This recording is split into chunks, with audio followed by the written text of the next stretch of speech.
সপ্তাহ দুয়েক আগেও চ্যাম্পিয়নশিপে দুর্দান্ত ছন্দে ছিল হামজা চৌধুরীর দল শেফিল্ড ইউনাইটেড। প্রিমিয়ার লিগে সরাসরি ফেরার পথে ছিল ক্রিস ওয়াইল্ডের দল, কিন্তু টানা 3 ম্যাচ হেরে এখন বেশ কঠিন সময়ের মধ্যে দিয়ে যাচ্ছে শেফিল্ড।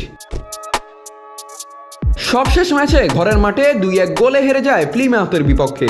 যদিও ম্যাচের শুরুতে জেসিরুন রাকসাকির গোলে 1-0 এগিয়ে গিয়েছিল শেফিল্ড ইউনাইটেড, তবে মোহাম্মদ তিজানো এবং রায়ান হার্ডির গোলে জয় তুলে নেয় স্বাগতিক প্লিমাউথ। এই হারে চ্যাম্পিয়নশিপে শেফিল্ডের নিশ্চিত হলো টানা 3 হার। অক্সফোর্ড ও মিলওয়ালের বিপক্ষে 1 গোলের ব্যবধানে হেরেই আগেই বিপাকে পড়ে গিয়েছিল হামজার দল। বর্তমানে শীর্ষে থাকা লিডস ইউনাইটেড ও বার্নি দুই দলেরই পয়েন্ট 88, যেখানে শেফিল্ডের পয়েন্ট 83।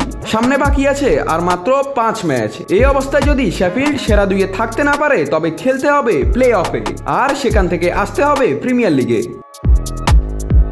এদিকে হামজার জন্য আরেকটি শঙ্কার খবর, লোন শেষ হলে তিনি ফিরবেন লেস্টার সিটিতে, কিন্তু সেখানে প্রিমিয়ার লিগে খেলা হবে কিনা তা নিয়ে বড় অনিশ্চয়তা। 32 ম্যাচে মাত্র 18 পয়েন্ট নিয়ে লেস্টার আছে 19 নম্বরে। খুব নাটকীয় কিছু না ঘটলে অবনমিত হয়ে যাচ্ছে লেস্টারও।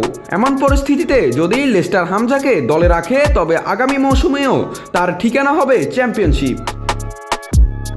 সুতরাং কেবল একটি উপায়ই আছে হামজাকে আগামী মৌসুমে প্রিমিয়ার লিগে দেখার। শেফিল্ড ইউনাইটেড যদি প্রমোশন পায় এবং তারা যদি হামজাকে দলে রেখে দেয় তবে এই বাংলাদেশি ফুটবলারকে দেখা যাবে আগামী মৌসুমে প্রিমিয়ার লিগে।